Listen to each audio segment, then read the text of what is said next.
યત્સંકલ્પા તપતિ તપનો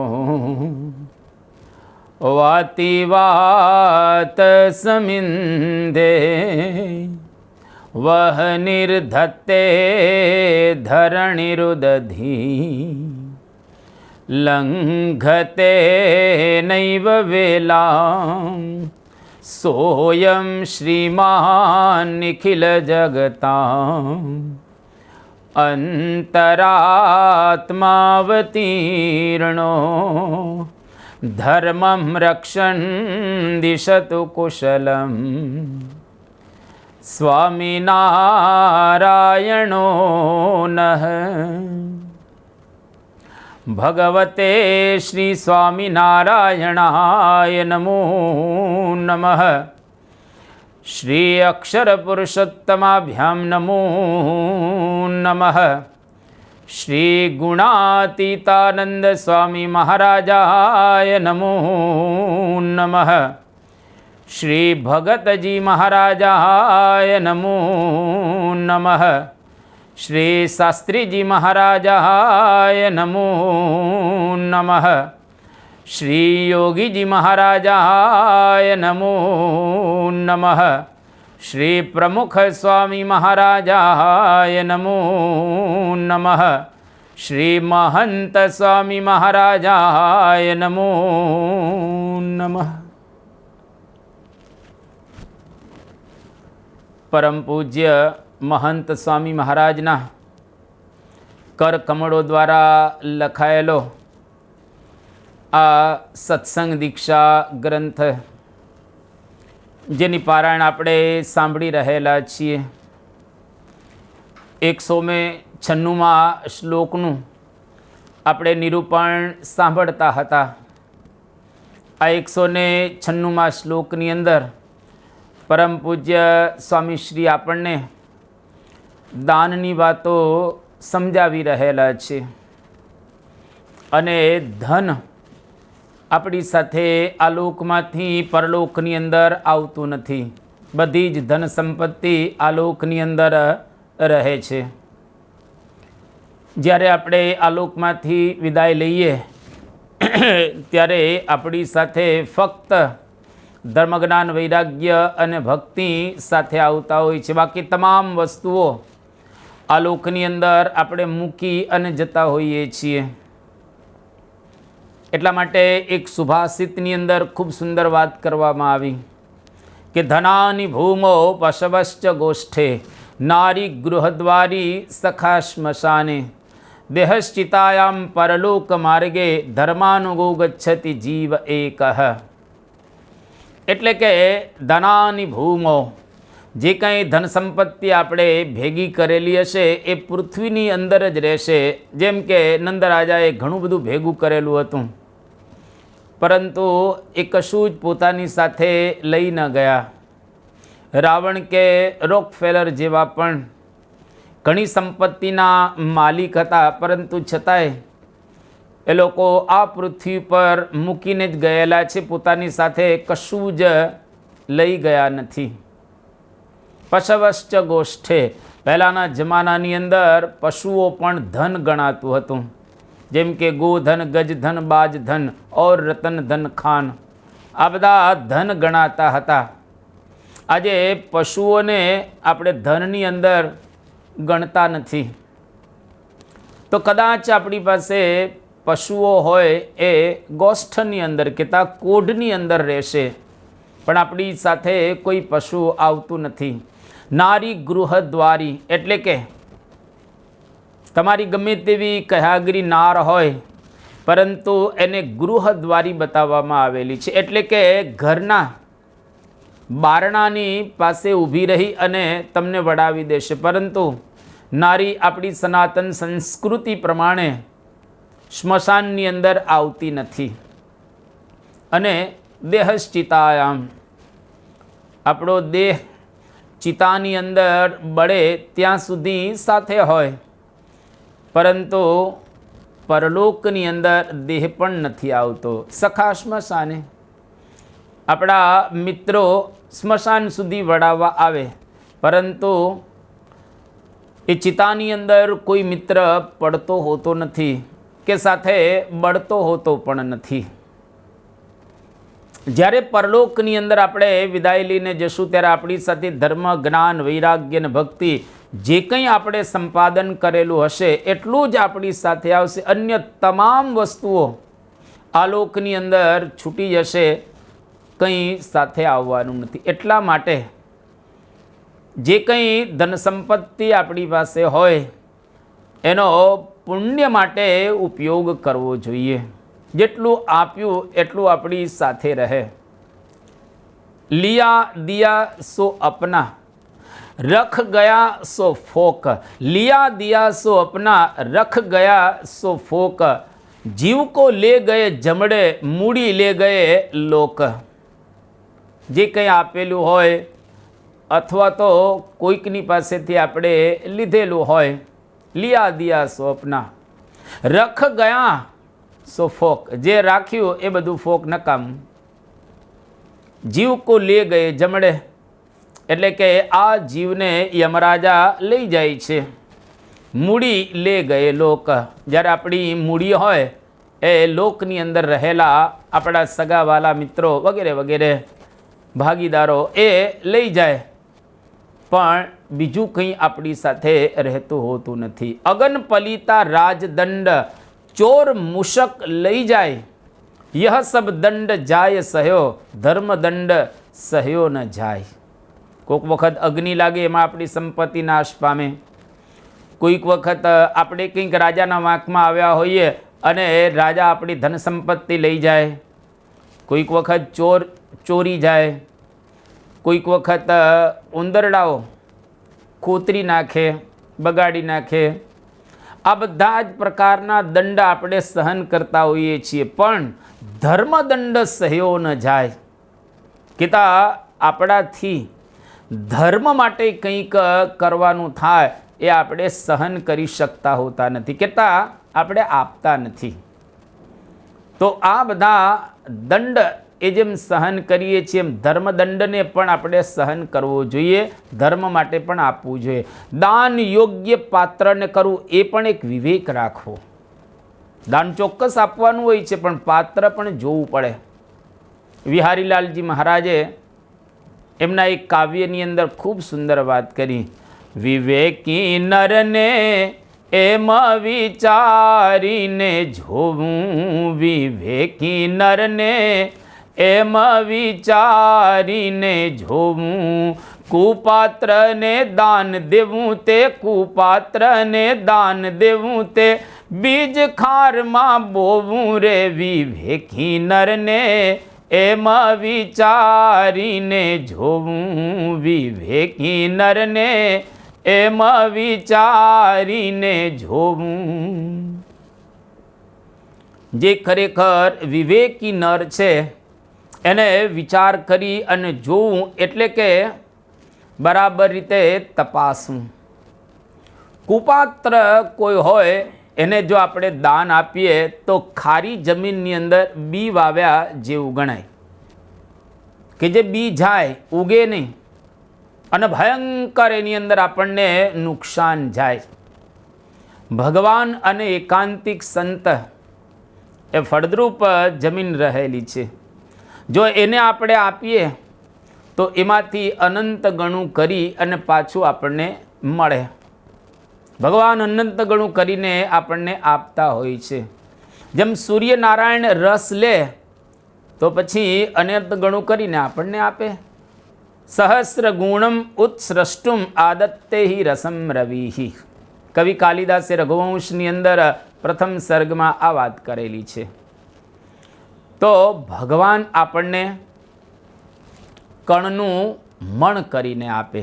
એક વખત પરમ પૂજ્ય પ્રમુખ સ્વામી મહારાજ લંડનની અંદર વિરાજમાન હતા અને ત્યાં આગળ ધર્માદાની બધી વાતો ચાલતી હતી. સભા પણ ધર્માદાને અનુલક્ષીને જે કરવામાં આવેલી હતી. અને જે પ્રવક્તા સંત હતા એમણે જાહેરાત કરી કે અહીં આગળ જે કણ આપશે એનું ભગવાન મણ કરીને આપશે. ત્યારે પરમ પૂજ્ય સ્વામીશ્રીએ કહ્યું કે કણનું મણ નહીં પરંતુ કણનું ટન કરીને આપશે. ભગવાન દયાળુ છે, સંત દયાળુ છે, કૃપાળુ છે, કરુણા અવતાર છે, એટલે અનંત ગણું કરીને આપણને આપશે. કણનું મળની પણ ટન કરતાં વધારે આપે. કોઈનો પાળ ન રાખે મુરારી, આપે વ્યાજ સહિત ગિરધારી. ભગવાન તો વ્યાજની સાથે આપતા હોય છે. આલોકની અંદર માણસો જેમ વ્યાજની સાથે આપે, એવી રીતે ભગવાન પણ આપણને વ્યાજની સાથે જ આપે. તો એનો આપણે બરાબર રીતે વિચાર કરવો જોઈએ. જેમ સુદામા હતા, એ સુદામાએ ભગવાનને મુષ્ટિ તાંદુલ આપ્યા, તો ભગવાને એ કંચનના મોલ કરી આપ્યા, કંચનના મહેલ બનાવી દીધા. જે વાત વિહારીલાલજી મહારાજે લખી, દુર્બળ સુદામે આણી આપ્યા, મુષ્ટિ તાંદુલ મેવા. દુર્બળ સુદામે આણી આપ્યા, મુષ્ટિ તાંદુલ મેવા. કંચન મોલ કર્યા સુખકારી, કંચન મોલ કર્યા સુખકારી. સંત પુરુષની સેવા રે વિવેકી નરને, એમ વિચારીને જોવું. વિવેકી નરને એમ વિચારીને જોવું. કે વિવેકી પુરુષોએ વિચાર કરવો અને આ સુદામાના દ્રષ્ટાંતને જોવું. અરે દ્રૌપદી હતા, જેમણે ભગવાન કૃષ્ણને એક ચીંથરી બાંધી અને ભગવાને 999 ચીર એના પૂર્યા. ભગવાન સમયે આવ્યા અને એની લાજ રાખી. દ્રૌપદીએ નિજ ચીર વધેરી, બાંધ્યું હરિને હાથે. દ્રૌપદીએ નિજ ચીર વધેરી, બાંધ્યું હરિને હાથે. દેવાનંદ કહે ભરી સભામાં, દેવાનંદ કહે ભરી સભામાં. પૂર્યા દીના નાથે રે વિવેકી નરને, એમ વિચારીને જોવું. વિવેકી નરને એમ વિચારીને જોવું. જ્યારે શ્રીજી મહારાજ નીલકંઠ વર્ણી વેશે ફરતા ફરતા ભટવતર ગામની અંદર પધારે છે અને મહારાજની વખતે તરસ લાગેલી હતી. ત્યાંના એક નાના બેન, જશુબા એનું નામ, શ્રીજી મહારાજને એમણે પાણી પાયું, એક ગ્લાસ, એક લોટો, અને મહારાજ ખૂબ રાજી થઈ ગયા, આશીર્વાદ આપ્યા કે જાઓ તમે ખૂબ મોટા થશો અને રાણી થશો. એક પાણીમાંથી રાણી બનાવ્યા અને દાદા ખાચરની સાથે એમના લગ્ન થયા. મહારાજ પોતે જ જાન લઈને ગયા હતા. તો દાદા ખાચર જેવા દરબારના એ રાણી થયા. મહારાજની સેવા કરી, આશીર્વાદ મહારાજે આપ્યા, જેના પરિપાક રૂપે પાણીમાંથી રાણી બનાવ્યા.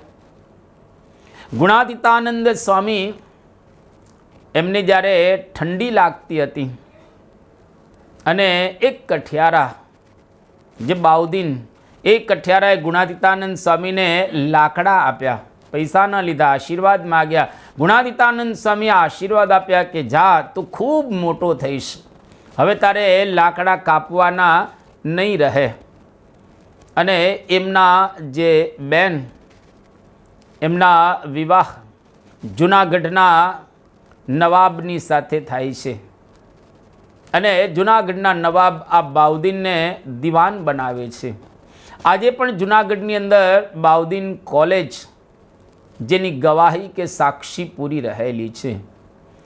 તો મોટા પુરુષના આશીર્વાદથી, ગુણાતીત સંતના આશીર્વાદથી આપણે થોડુંક આપીએ તો ખૂબ આપણે મોટા થતા હોઈએ છીએ. માવા મૂસાએ ગુણાતીતાનંદ સ્વામીની દાળિયા મમરાથી સેવા કરી અને સ્વામીએ આશીર્વાદ આપ્યા અને મોટી કંપનીઓ એમની થઈ ગઈ. તો આ પ્રસંગો જ્યારે આપણે જાણીએ ત્યારે આપણને એટલો ખ્યાલ આવે કે સુપાત્રને આપણે દાન દેવું જોઈએ.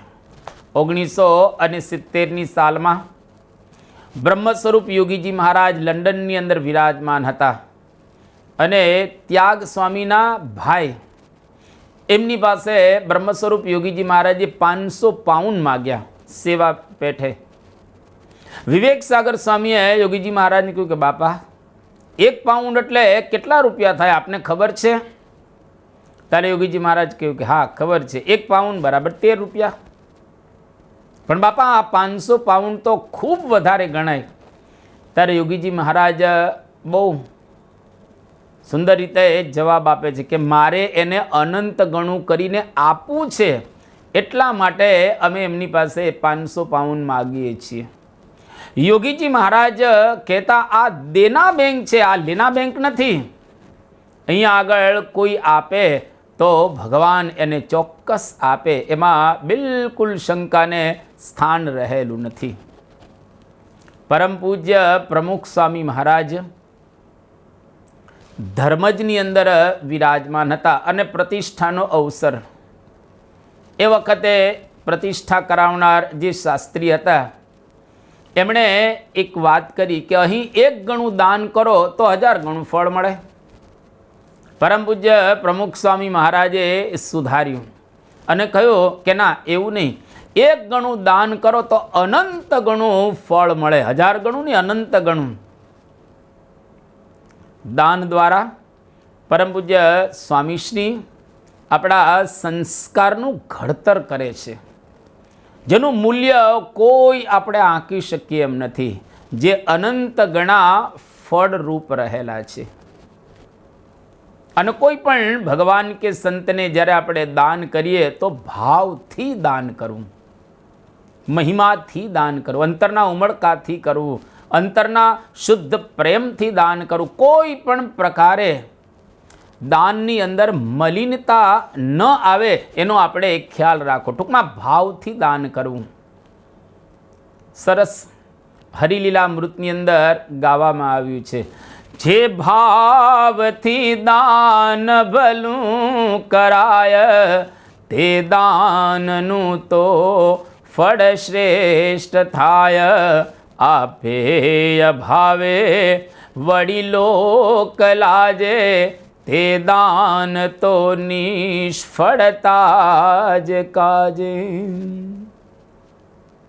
જે ભાવથી દાન આપણે કરીએ તો એ દાનનું ફળ શ્રેષ્ઠ થાય. કોઈક કચવાતા મને આવે આપે અભાવ અને અવગુણથી કોઈક આપે, કંઈક બીજી રીતે ટૂંકમાં આપે તો એ દાનનું ફળ ન થાય, વ્યર્થ જાય. એટલા માટે દાન ભાવથી કરવું જોઈએ અને સારી વસ્તુનું કરવું જોઈએ. ગમે તે વસ્તુ આપણે ભગવાનને પકડાવી દઈએ, સંતને આપી દઈએ, મંદિરે આપી દઈએ, ધર્માદામાં આપીએ એવું નહીં, પણ જે સારું હોય એ ભગવાન, સંત, ધર્માદામાં કે મંદિરમાં આપણે આપવું જોઈએ. એક ભાઈ ભગવાન સ્વામિનારાયણ ભુજની અંદર પધાર્યા ત્યારે એક ખોરું નારિયેળ લઈ અને આવ્યો અને ભગવાન સ્વામિનારાયણના શ્રી ચરણમાં આ નારિયેળને સમર્પિત કરે છે. ભગવાન સ્વામિનારાયણ એમને કહે છે કે જુઓ, આ તમે એક નારિયેળનું દાન આપ્યું, મારે આવા 1000 નારિયેળ તમને આપવાના છે. આ નારિયેળ શોધતા તમને કેટલી દુકાનો એ જવું પડ્યું. પેલો શરમાઈ ગયો અને માફી માગી.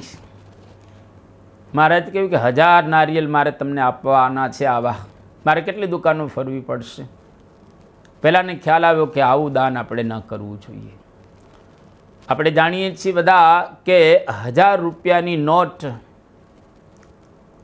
સરકારે જ્યારે કેન્સલ કરી એ વખતે અમુક લોકો એ નોટો મંદિરમાં નાખી ગયા. જોકે મંદિરમાં આવેલી નોટ સરકારશ્રીએ માન્ય રાખેલી હતી. સુરતની અંદર એક દિવસમાં 18 થી 20 નોટો આવેલી હતી, અર્થાત 18 થી 20,000ની આવક થઈ હતી. તો કેન્સલ કરેલું આપવું ન જોઈએ. જે દાણા બગડી જાય એ મંદિરમાં આપવા ન જોઈએ. જે ચીજવસ્તુ આપણા ઉપયોગમાં ન આવે અને ખરાબ થઈ ગઈ હોય એવી ચીજવસ્તુ આપણે ભગવાનને કે મંદિરે ન આપવી જોઈએ. આ રીતે દાન ન કરવું, પણ સારી વસ્તુનું આપણે દાન કરવું જોઈએ.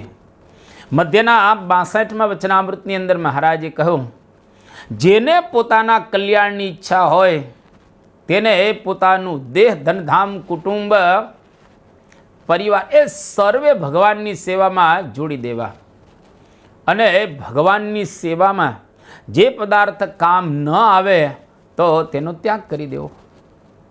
અને આવી રીતે જે ભગવાન પરાયણ વર્તે તે ગૃહસ્થાશ્રમી હોય તો પણ જ્યારે ત્યારે એ મરે ત્યારે ભગવાનના ધામની અંદર નારદ સનકાદિકની પંક્તિમાં ભળે અને પરમ મોક્ષને પ્રાપ્ત કરે. આ અદ્ભુત વાત બતાવવામાં આવેલી છે. લોયાના 3જા વચનામૃતની અંદર મહારાજે વાત કરી, જેને ભગવાનનો અને સંતનો મહાત્મ્ય જ્ઞાને સહિત નિશ્ચય હોય તેથી ભગવાનને અર્થે અને સંતને અર્થે શું ન થાય, અર્થાત બધું જ થાય. ધનધામ, કુટુંબ, પરિવાર ભગવાન અને સંતને અર્થે અર્પણ કરી રાખે. જેમ દાદા ખાચર શ્રીજી મહારાજના વખતના એવા અદ્ભુત હરિભક્ત હતા, જેને સર્વસ્વ ભગવાન સ્વામિનારાયણને અર્પણ કરેલું હતું. ધનધામ, કુટુંબ, પરિવાર બધું જ. અરે ભગવાન સ્વામિનારાયણ ગઢડાની અંદર રહે, દાદા ખાચરના દરબારની અંદર, તે વખતે તો ઘણા બધા સંતો પણ સાથે રહે. હજારો ને લાખો હરિભક્તો ભગવાન સ્વામિનારાયણના દર્શન કરવા માટે આવે, એટલે એમની પણ વ્યવસ્થા દાદા ખાચરને કરવાની થાય. પરંતુ કોઈ દિવસ દાદા ખાચરે ક્યારેય એ બાબતે કંટાળો વ્યક્ત કર્યો નથી. મહિમાથી, હેતથી, પ્રેમથી એ સેવા કરતા હતા. આવા નિષ્ઠાવાળા સમર્પિત હરિભક્ત દાદા ખાચર હતા. એવા જ મહારાજના વખતની અંદર એક સામત પટેલ હતા. બધું જ વેચી અને ભગવાન સ્વામિનારાયણની પાસે આવ્યા અને અર્પણ કરી દીધું. રાજાભાઈ ગીર ખોરાસાના એમના ગામની અંદર સંતો ગયા અને રાજાભાઈ દર વખતે સંતો આવે એટલે સૌથી પહેલી રસોઈ સંતોને પોતે આપતા હતા. પણ રાજાભાઈ બહારગામ ગયેલા હતા એટલે ગામના જે હરિભક્તો એ રાજાભાઈના ઘરે ગયા અને કહ્યું કે સંતો પધાર્યા છે અને તમારા ઘરેથી દર વખતે સંતોને પહેલી રસોઈ આપવામાં આવે છે, પણ રાજાભાઈ બહાર છે એટલે આ તો તમને કહીએ છીએ. એમના પત્નીને આ ગમ્યું નહીં અને કહ્યું કે તમારા બધાના ઘર સળગી ગયા છે, અમારા ઘરે જ આવો છો. બધા હરિભક્તો સમજી ગયા અને પછી સંતોની રસોઈની વ્યવસ્થા તો અન્ય ઘરથી થઈ ગઈ. જ્યારે રાજાભાઈને ખબર પડી કે મારા પત્નીએ આપ્યું નથી તો રાજાભાઈ બધો જ ત્યાગ કરી અને એ મહારાજની પાસે આવી ગયા. મહારાજને બધું સમર્પિત કરી દીધું. પત્નીને માટે રાખીને બાકીનું બધું જ મહારાજને એને અર્પણ કરી દીધું, ત્યાગ કરી દીધું કે ભગવાનના કામમાં ન આવે, સંતના કામમાં ન આવે અને સત્સંગના કામમાં ન આવે એ સંપત્તિ શા કામની. પર્વતભાઈ પણ એવા જ હરિભક્ત જબરજસ્ત સમર્પણવાળા હતા. જ્યારે દુષ્કાળ પડ્યો એ વખતે કોઈ જગ્યાએ અનાજની વ્યવસ્થા થતી ન હતી. અનાજ હતું નહીં. પર્વતભાઈની પાસે 16 કળશી અનાજ હતું, એટલે કે 320 મણ એ મહારાજને એમણે સમર્પણ કરી દીધું, આપી દીધું. જ્યારે ગઢડાનું મંદિર બંધાતું હતું એ વખતે મહારાજ દરેકની સેવા એની લખણી કરતા હતા. એમાં દુબડી ભટ્ટ, જેમણે પોતાના જે ફાળિયાની અંદર જે ઉપર મસ્તક ઉપર બાંધવાનું જે વસ્ત્ર, એમાં 13 દોકડા બાંધેલા હતા, જેની મરણ મૂડી હતી. એક પછી એક દોકડો છોડી અને મહારાજને અર્પણ કર્યો. મહારાજ ખૂબ રાજી થઈ ગયા અને દુબડી ભટ્ટને આશીર્વાદ આપ્યા અને મહારાજે જય બોલાવી કે ગોપીનાથ દેવની જય, આપણું મંદિર થઈ ગયું. બધાએ કહ્યું કે મહારાજ એટલું બધું તે એમણે શું આપી દીધું? ત્યારે મહારાજે કહ્યું કે 13 દોકડા.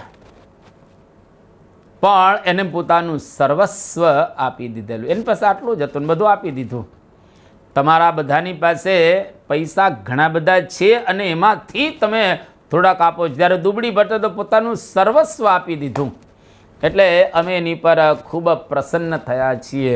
તો ભગવાન અને સંત આવા પ્રેમથી, હેતથી અને મહિમાથી જે આપેલા દાન હોય એની ઉપર ખરેખર રાજી થઈ જતા હોય છે. આશાભાઈ પાછળથી સાધુ થયેલા હતા, જેમનું મોટા સ્વામી નામ હતું, અને બધું જ એના ઘરે બળી ગયું હતું. બ્રહ્મ સ્વરૂપ શાસ્ત્રીજી મહારાજ પુરુષોત્તમપુરા અને રઢુની અંદર એમને ત્યાં આગળ ગયા અને શાસ્ત્રીજી મહારાજે કહ્યું કે અમે તો મૂર્તિની સેવા લેવા તમારી પાસેથી આવ્યા હતા, પણ હવે કઈ રીતે તમારી પાસે માગી શકીએ? ત્યારે આશાભાઈ બહુ સરસ વાત કરી કે સ્વામી, મારા ઘર બળી ગયા છે, મારો કપાસ બળી ગયો છે, મારું અનાજ બળી ગયું છે, મારા કપડાં બળી ગયા છે, મારો ઘરનો સામાન, ઘર વખરી બધું જ બળી ગયું છે, પણ મારી આબરૂ બળી નથી. અને તમે જે સેવા લેવા માટે આવ્યા છે હું સેવા આપીશ. શ્રોફને ત્યાં ગયા ગામમાંથી, અને શાસ્ત્રીજી મહારાજને જે કંઈ પૈસા જોઈતા હતા મૂર્તિ માટે એ પૈસા એમણે આપ્યા. શાસ્ત્રીજી મહારાજે આશીર્વાદ પણ આપ્યા કે ખૂબ સુખિયા થશો, અને ખરેખર એમના આશીર્વાદથી તેઓ સુખી પણ થયા. આજે આપણે એમને યાદ કરીએ છીએ. આવું એક જબરજસ્ત સમર્પણ. પણ મહારાજે અને સ્વામીએ એક વિવેક બતાવ્યો છે. અર્પ્ય દશાંશ કૃષ્ણાય, આ મહારાજે વાત કરેલી છે. જે કંઈ આપણી આવક હોય એમાંનો 10મો ભાગ ભગવાનને આપવો જોઈએ. ગુણાતીતાનંદ સ્વામીની વાતોની અંદર પણ વાત કરવામાં આવી છે કે ગૃહસ્થને ધનનો ત્યાગ શું, દશાંશ વિશાંશ ધર્માદો આપવો તે. ગુણાતીતાનંદ સ્વામી કહે છે દશાંશ વિશાંશ, 10મો ભાગ અથવા 20મો ભાગ. શાસ્ત્રીજી મહારાજ બધા હરિભક્તોને ઉદ્દેશને એવી વાત કરતા હતા કે બધા જ હરિભક્તો દશાંશ અને વિશાંશ ચોખ્ખો ધર્માદો આપે તો મંદિર સોનેથી મધી દઈએ.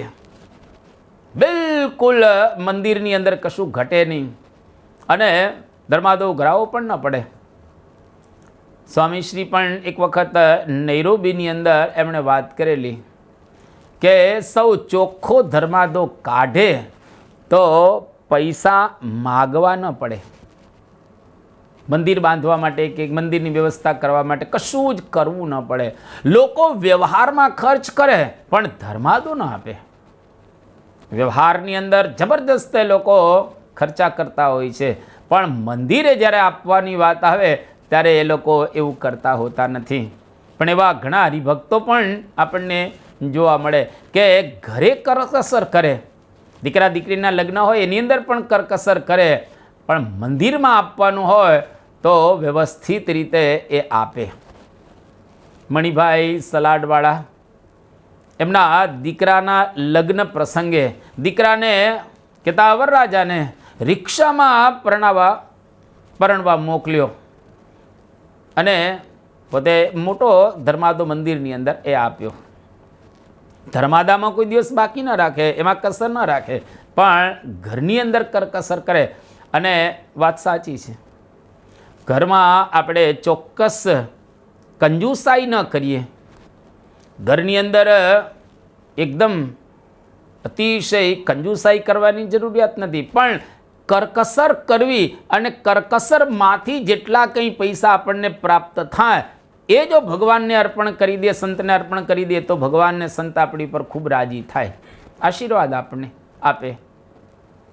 ભગવાન ઉપર ઉપકાર કરતા નથી એટલું યાદ રાખવું, કારણ કે આ બધું એમનું જ છે અને એમને જ આપણે આપીએ છીએ એમ સમજીને આપવું, આ શ્રેષ્ઠ વસ્તુ રહેલી છે. પ્રોફેસર કાશીરામ દવે, કવિ નહનાલાલના એ ગુરુ, એ જમાનાની અંદર એનો જે કંઈ પગાર આવતો એવું કહેવાય છે લગભગ 300 રૂપિયાની આજુબાજુ પગાર આવતો હતો. તો આ પગાર લઈ અને નરનારાયણના મંદિરે અમદાવાદની અંદર આવે એ સત્સંગી હતા સ્વામિનારાયણ ભગવાનના, અને મંદિરે જે પગાર લઈને આવે પગાર મંદિરે મૂકે, દંડવત કરે, પ્રદક્ષિણા ભગવાનની કરે, પ્રાર્થના કરે, અને પછી મહારાજને એવી વિનંતી કે મહારાજ આ બધું તમારું છે, એમાંથી હું આટલું લઉં છું, ઘર ખર્ચના રૂપિયા હું કાઢું છું એમાંથી, બાકી આ બધું જ તમારું રહેલું છે. આપની દયા કૃપા અને કરુણાથી મને આ સંપત્તિ પ્રાપ્ત થયેલી છે, આમાં મારું કશું રહેલું નથી, બધું જ તમારું રહેલું છે. જો મનુભાઈ સારિંગવાળા 50% ભાગ ભગવાનનો કાઢતા, કોઈ પણ વસ્તુ એના ઘરની અંદર કંઈ પણ સારું આવે તો એ મંદિરની અંદર અર્પણ કરી દેતા.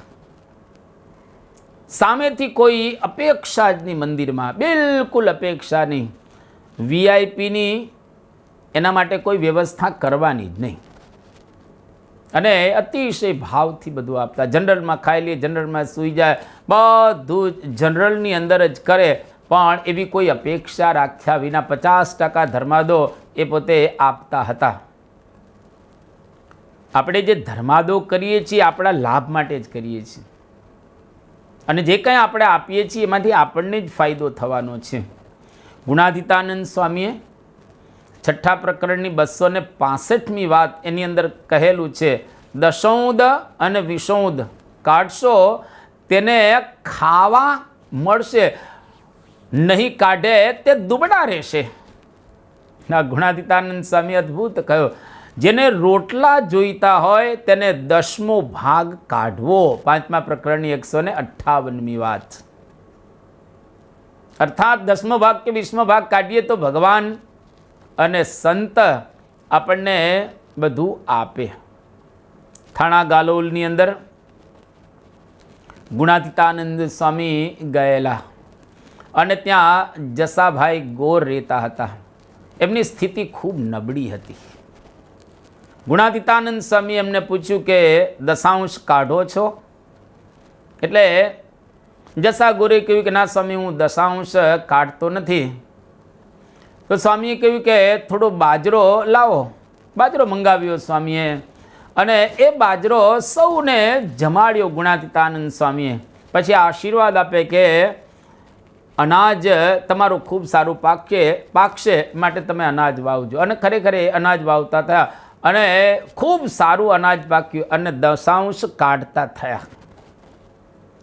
જો દશાંશ કાઢતા થયા એટલે વ્યવહારે પણ ખૂબ મહારાજે એની પર કૃપા કરી અને સારો વ્યવહાર થયો. મુંબઈની અંદર એક યુવક ખૂબ સારી રીતે એ પોતે ગાય બધું કરે, એનો વ્યવહાર નબળો હતો. એટલે એક કોઠારી સ્વામી પાસે આવ્યો, અને કોઠારી બાપાએ એમને વાત કરી કે ધર્માદો તું કાઢે છે કે ના સ્વામી? ધર્માદો બહુ નથી કાઢતો.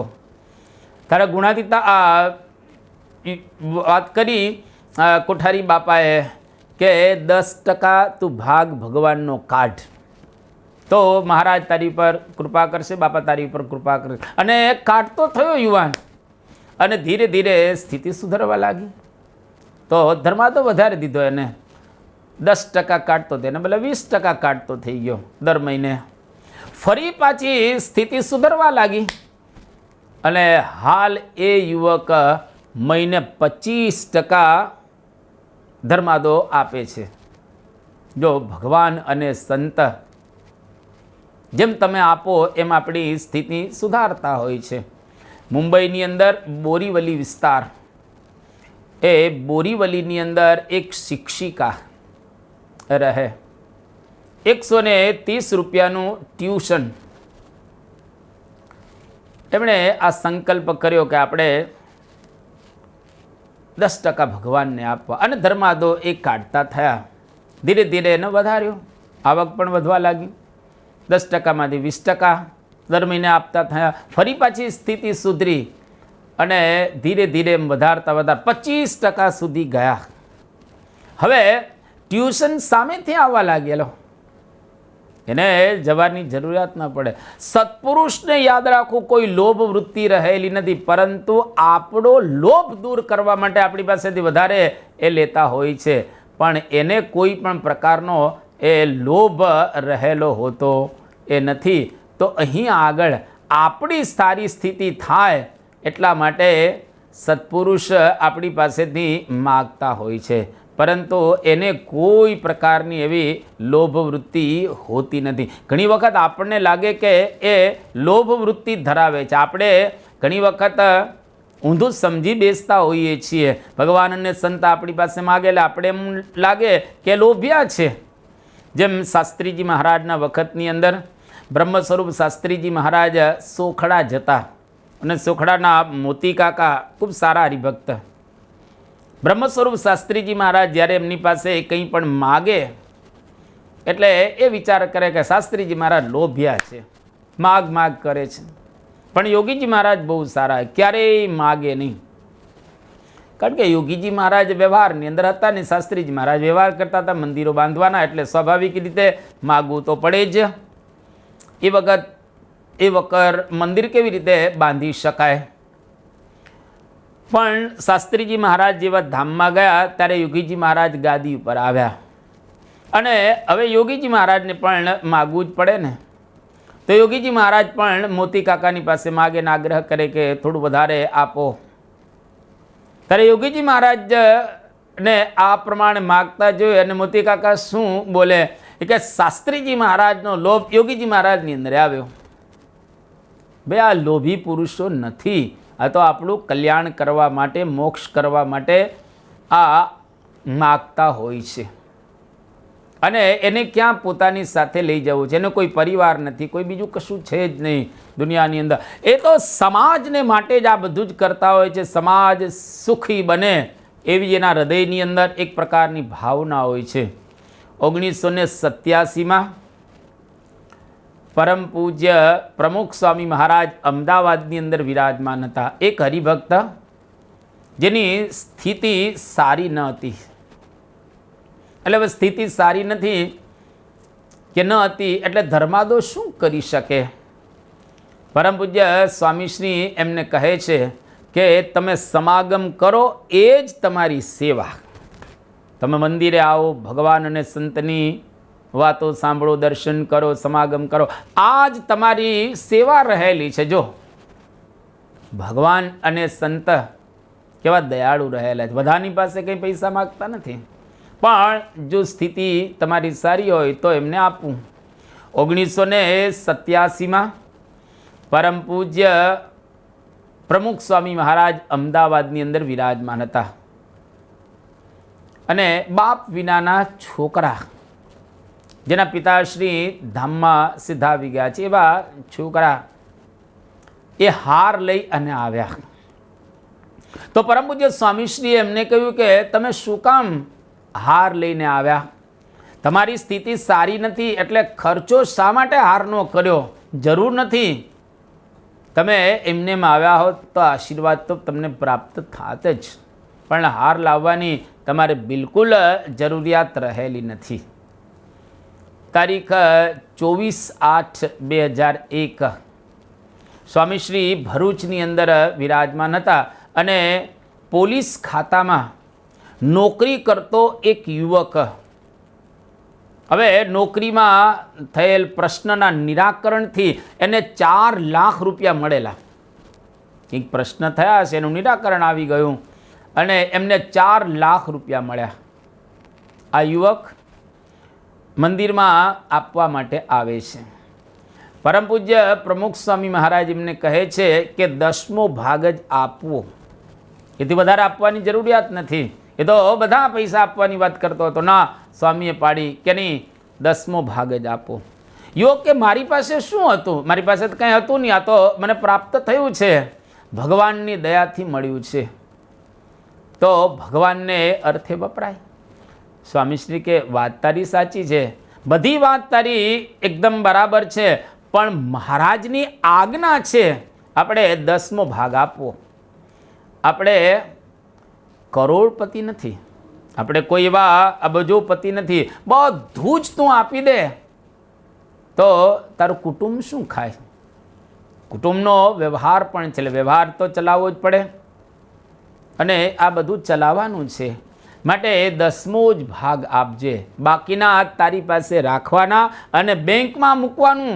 પરમ પૂજ્ય સ્વામીશ્રીએ એમને સમજાવ્યું કે જેથી કરીને પાછલી જિંદગીની અંદર વાંધો ના આવે. તો જીવના લૌકિક અને આધ્યાત્મિક લાભ માટે જ મહારાજની આ આજ્ઞા છે. સ્વામીશ્રી પણ આનું પાલન કરાવે છે કે 10મો કે 20મો ભાગ ભગવાનની આજ્ઞા છે તો એ પ્રમાણે જ આપવું. જૂના સાવર ગામની અંદર જીવણા ખુમાર કરીને હરિભક્ત રહેતા હતા અને બહુ સારા હરિભક્ત, ડેડિકેટેડ હરિભક્ત, એટલા બધા સમર્પિત હરિભક્ત હતા કે એને કોઈ દિવસ એવું ન કહેવાય કે બાપુ આ બળદ સારા, આ વસ્તુ સારી, આ ગાય સારી, આ ભેંસ સારી, આ ગાડું સારું, એવું કશું જ એમને કહેવાય નહીં. કારણ કે જો તમે બોલો કે આ બળદ કે ગાય કે ભેંસ કે આ બધું સારું છે તો તરત મંદિરે આપી દે. આ પ્રકારની એમની સ્થિતિ હતી. એવા ડેડિકેટેડ હરિભક્ત હતા. એટલે આવા સમર્પિત હરિભક્તોનો સમુદાય પણ ખૂબ મોટો રહેલો છે. 1970ની અંદર યોગીજી મહારાજ લંડન ગયેલા અને લંડનની અંદર ઠાકોરભાઈ કરીને હરિભક્ત હતા. એમના ચિરંજીવી કમલેશભાઈ, જેને સાધુ થવા માટે ઠાકોરભાઈએ આપ્યા, જે અત્યારે લંડનની અંદર રહેલા છે પૂજ્ય અક્ષર વિહારી સ્વામી. ઠાકોરભાઈએ જ્યારે એમને સાધુ થવા માટે આપ્યા ત્યારે યોગીજી મહારાજ ખૂબ વાત કરે છે કે જાઓ, તમારા માટે અક્ષરધામની બારી ખુલી ગઈ. તમે દીકરા આપ્યા તે અબજો પાઉન્ડની સેવા કરી છે. કેટલા બધા યોગીજી મહારાજ રાજી થયા. જો ધન સંપત્તિ ભગવાન અને સંતને આપે તો રાજી થાય છે, પણ દીકરા આપે તો ઓર રાજી થઈ ગયા અને અબજો પાઉન્ડની સેવા કરી છે. આવો પરમ પૂજ્ય સ્વામીશ્રી કહેતા યોગીજી મહારાજ એ બોલ્યા. અમેરિકાની અંદર પિંકી નિખિલભાઈ પટેલ, પ્રીતિ વિનુભાઈ પટેલ અને રૂપી સુરેશભાઈ પટેલ, એમણે પોતાના લગ્નની અંદર જે કંઈ ભેટની રકમ આવે એ મંદિરમાં અર્પણ કરી દીધી અને પોતાના લગ્ન પ્રસંગ માટે રાખેલા જે દાગીના, જે સિંહાસનની એને સેવામાં અર્પણ કરી દીધા. પરમ પૂજ્ય સ્વામીશ્રી આ સાંભળી અને ખૂબ પ્રસન્ન થયા, રાજી થયા અને અંતરથી બાપા એમને આશીર્વાદ પણ આપે છે. તો આવા પણ સમર્પિત હરિભક્તો આપણને દેખાય. 2007ની સાલમાં ટોરન્ટો મંદિરની સેવામાં હરિભક્તોનું જે સમર્પણ, એ સમર્પણની બધી ગાથાઓ ગવાતી હતી. સ્વયંસેવક જયેશભાઈ, જે 2 વર્ષ સુધી એમણે અંગત ખર્ચ $800થી વધુ કર્યો જ નથી. મંદિરના ઉપયોગ માટે એમણે વધારે ખર્ચ ન કર્યો અને મંદિર માટે એમણે $75,000ની સેવા કરી. બેંકમાં પણ એમણે ઝીરો બેલેન્સ કરી દીધું, ફક્ત $100 નાખેલા ખાતું ચાલુ રાખવા માટે જ, બાકી બધું જ મંદિરની અંદર આપી દીધું. પરમ પૂજ્ય સ્વામીશ્રી ખૂબ એની પર રાજી થયા, પ્રસન્ન એ થયા. ભાવનગરની અંદર રાકેશભાઈ પટેલ, જ્યારે ભાવનગરનું મંદિર બંધાતું હતું એ વખતે નવી સાયકલ લેવા માટે એમણે $21,000 રાખેલા હતા. એને થયું કે સાયકલ તો ફરી પણ આવશે, પણ ઘનશ્યામ મહારાજની મૂર્તિ ફરી ક્યાં બેસવાની છે, માટે સેવાનો લાવો લઈ લઈએ અને $21,000 ઘનશ્યામ મહારાજની મૂર્તિની સેવા પેટે એમને આપી દીધા. ન્યૂ જર્સીની અંદર કનુભાઈ લોડાય, BAPS સંસ્થાના USA CEO, પોતે MBA થયેલા અને $1,75,000 નો એમનો વાર્ષિક પગાર હતો એ બધું જ છોડી અને સંસ્થાની સેવામાં લાગી ગયા. મંદિરમાં અદ્ભુત રીતે પોતે સેવા કરે. વર્ષોથી આપણે એમને જોઈએ છીએ સેવા કરતા. બહુ નિર્માનીપણે સેવા કરે, ભાવથી સેવા કરે, સંતો ભક્તોને પ્રેમથી સમજી અને સેવા કરે. આટલું મોટું સમર્પણ હોવા છતાં કોઈ દિવસ હું ભાવ નથી આવ્યો કે મેં આ બધું છોડ્યું, નોકરી છોડી, આ બધું છોડીને હું સેવા કરી રહેલો છું. એવો કોઈ હું ભાવ નહીં. બસ ભગવાન અને સંતને રાજી કરવા માટે જ એમણે આ પ્રકારની નોકરી છોડી અને પોતે સેવા કરી રહેલા છે. તો આવા સમર્પિત હરિભક્તો પણ આજે BAPS સંસ્થાની અંદર તમને જોવા મળે. આજે બહાર પણ કદાચ આવા જો હરિભક્તો હશે, આપણે એમનો ખ્યાલ નથી, પણ દરેક સંપ્રદાય અને ધર્મની અંદર જે કંઈ ભગવાન અને સંતને માટે અથવા તો સારા કામને માટે સેવા કરે છે એ લોકોને ભગવાન ખૂબ સારું આપે છે. એ તો વાસ્તવિકતા રહેલી છે. એને શાંતિ પણ આપે જ છે. તારીખ 20/3/2010 સારંગપુરની બાજુમાં કુંડળ ગામ છે. પરમ પૂજ્ય સ્વામી શ્રી સારંગપુરની અંદર હતા અને કુંડળ ગામના ધરમસિંહભાઈ કોળી એ બહુ સમર્પિત હરિભક્ત અને બહુ પ્રેમી હરિભક્ત. કદાચ તમારામાંના કોઈકે આ ધરમસિંહભાઈને જોયા હશે. સારંગપુર વિસ્તારની અંદર જ્યારે જ્યારે સ્વામી બાપા પધારે ત્યારે આ ધરમસિંહભાઈ નાચવા ઊભા થાય અને એટલા સ્ફૂર્તિથી નાચે, દરેકને એ ગમે. અમે જોયેલા સારી રીતે. જ્યારે સારંગપુરની અંદર અમે 1981 થી 1990 સુધી અભ્યાસ કરતા હતા સંસ્કૃતનો, ત્યારે અમે ઘણી વખત આ ધરમસિંહભાઈને જોયેલા છે. બાપા દર વર્ષે સારંગપુર તો પધારે જ સ્વાભાવિક રીતે 1-2 વખત. અને આ ધરમસિંહભાઈ બાપા જે વિરાજમાન હોય તો નાચે, બધા હરિભક્તોને રાજી પણ કરે, મુજરા પણ કરતા હતા. એને પોતાના મરણ મૂડીના 10,000 રૂપિયા રાખેલા. બાપાના ચરણે એને ધરી દીધા અને અર્પણ કરી દીધા કે બાપા મારા 10,000 રૂપિયા આપ એનો સ્વીકાર કરો. પરમ પૂજ્ય સ્વામી શ્રી કે ના, તમારી પાસે રાખો, મરણ મૂડી તરીકે કામ આવશે. કે નહીં બાપા, મારે જોઈતા નથી, આપ એને ગ્રહણ કરો, મારી સેવા થઈ જાય. તો આવા સમર્પિત હરિભક્તો ખરેખર સંસ્થાની અંદર એ શોભા ગણાય. मेरा मुझ में कुछ नहीं, जो कुछ है सो तोर. मेरा मुझ में कुछ नहीं, जो कुछ है सो तोर. तेरा तुझको सौंपते क्या जाएगा मोर.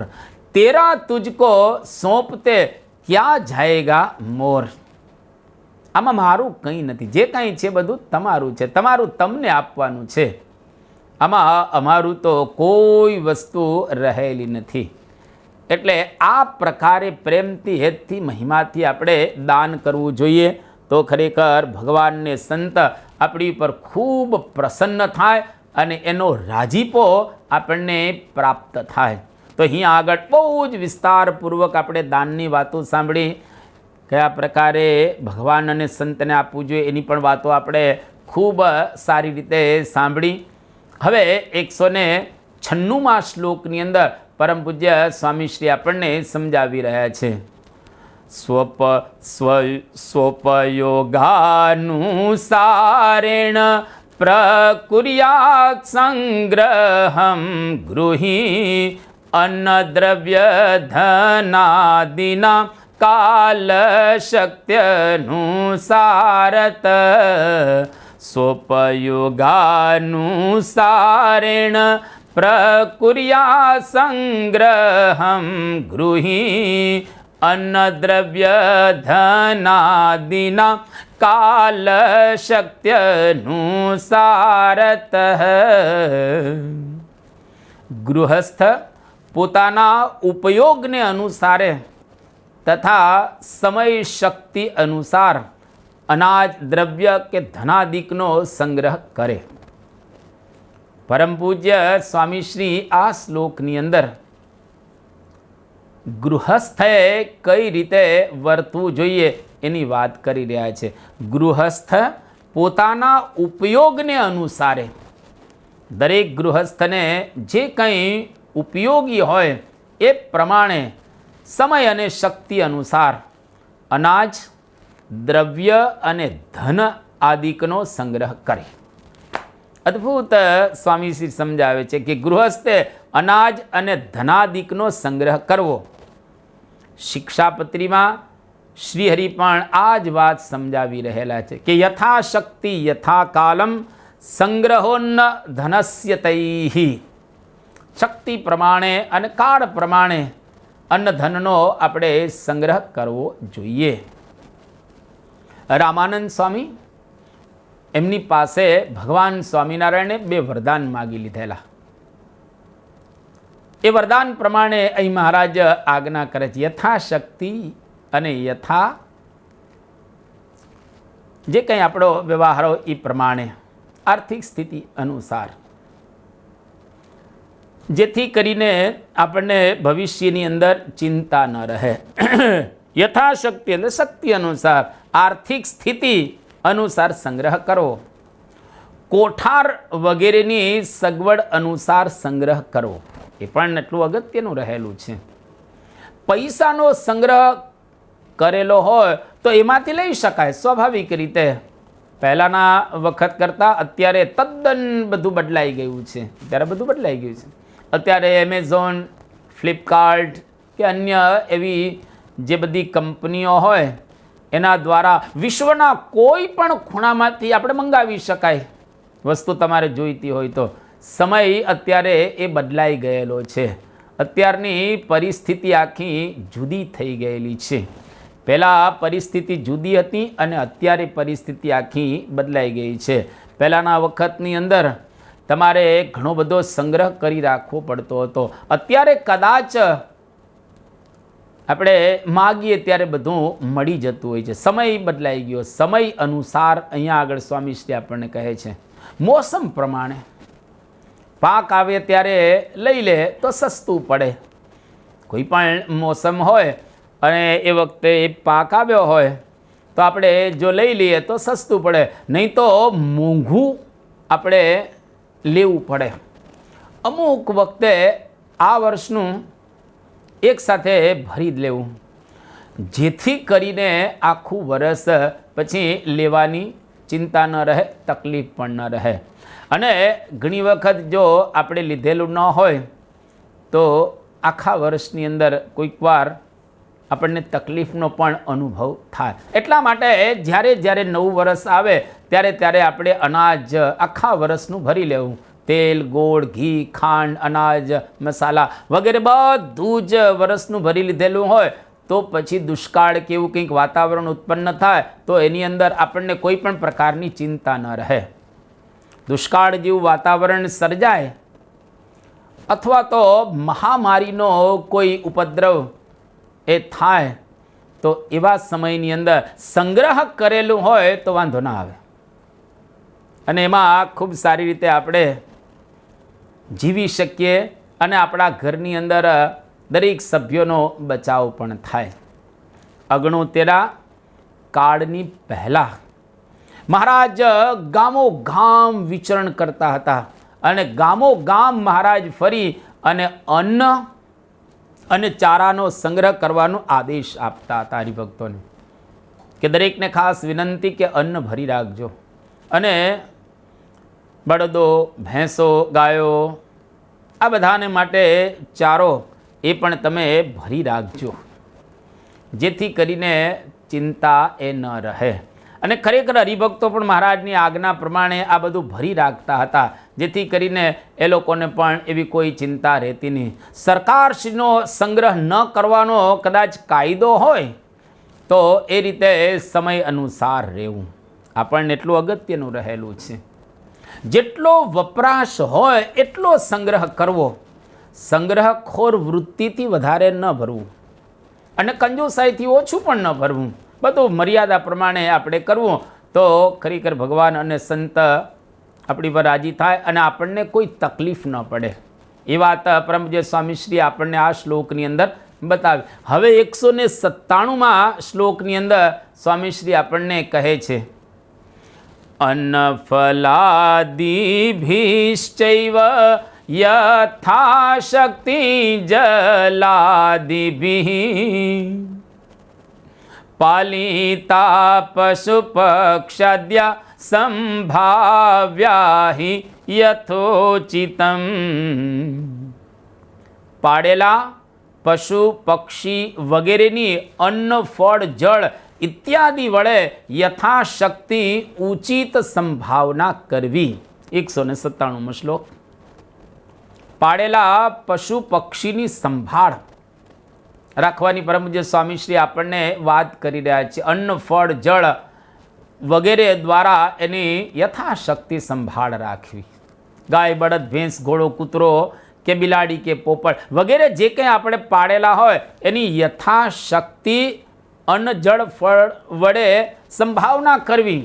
ગવાદીનામ પશુનાંચ તૃણ તુયાદિ ભીર્યદી સંભાવનમ ભવેત સ્વેન રક્ષ્યાસ્તે તર્હિ નાન્યથા. શિક્ષાપત્રીનો 142મો શ્લોક, જેની અંદર મહારાજ કહે છે મનુષ્યના જેટલી જ પશુ પક્ષીની સંભાળ રાખવી. અહીં પાળેલા પશુ પક્ષીની મહારાજ વાત કરે છે, પરંતુ પશુ પક્ષીને પાળવા એ વાત મહારાજ નથી કરતા.